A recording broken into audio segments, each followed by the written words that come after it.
Hey, so I don't have a microphone right now. I don't. My microphone is in storage, and I don't feel like going into storage to get it. But this is my laptop. I am recording on my laptop. The picture quality looks absolutely fucking horrendous.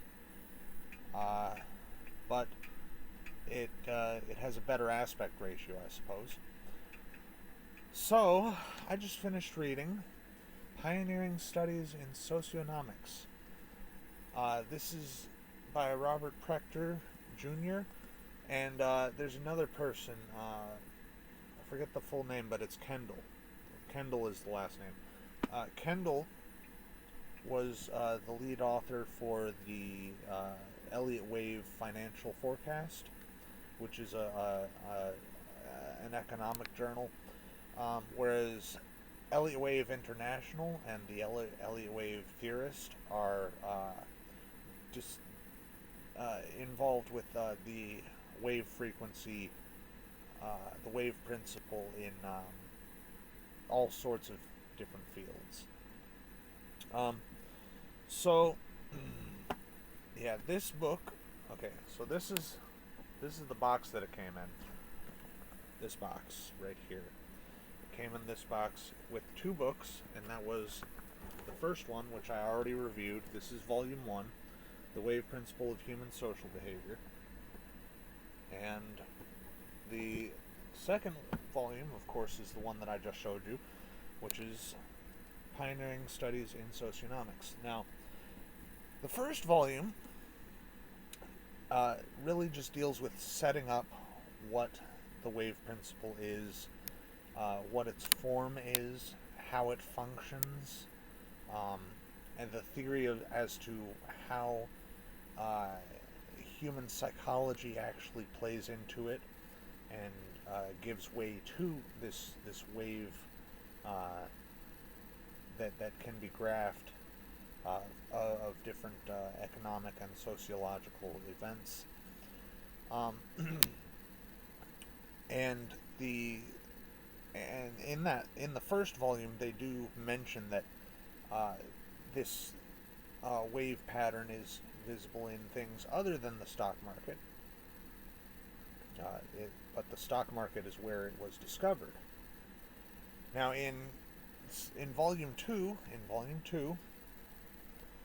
uh, they actually are dealing primarily with these other fields. Uh, they still make mention of the stock market a few times, but they are dealing primarily with the sociological aspect of it. And essentially, the first book just sets up the theory, and this book goes through, the second volume goes through and proves the theory with all these different examples. And so he actually goes through music and clothing and sports. He's got a whole chapter dedicated to sports. There's also some criticism in here. Uh, got a notification on my computer. Leave me alone. Man. So there's a whole chapter dedicated to sports. There's a chapter dedicated to music, specifically lyrics and tonality. Like, you know, more somber tones, more somber music comes in at certain parts of the low end of the wave. So like the wave goes up, things are happy, things are uplifting, they are vibrant. The wave goes down, things get well. As the wave goes down, things can be aggressive, but when the wave goes very down, it becomes more sad, more somber, more uh, depressing. Um, so I would love to see anything more recent he wrote, because this was the first book was like 1999, I believe, and the second book was 2003.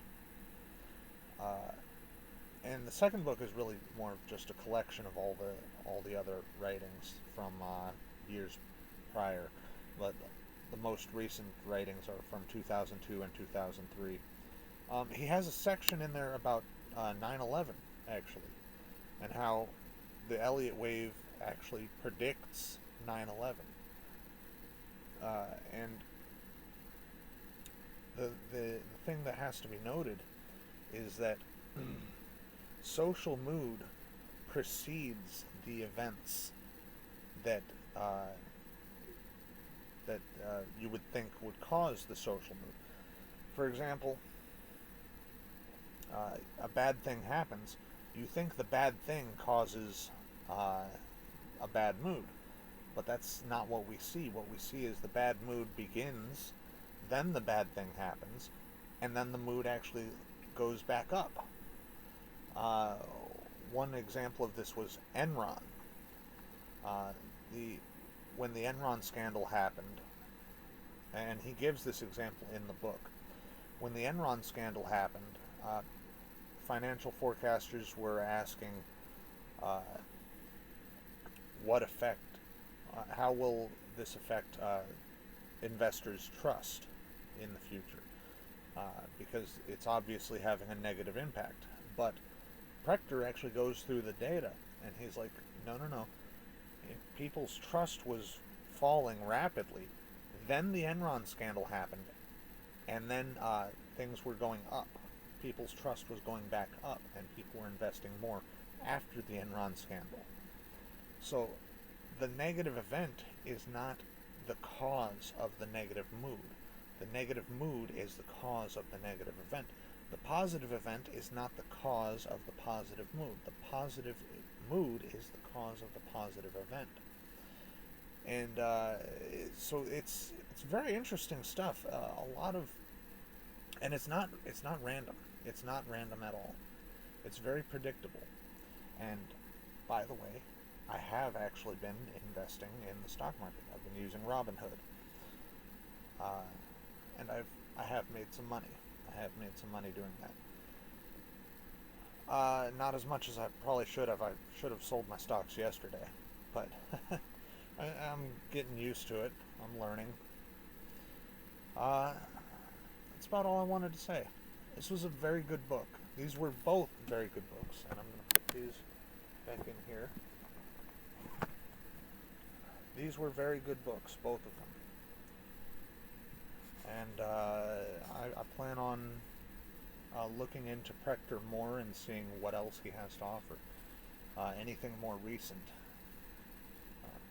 That's about all. Thank you for watching. Peace.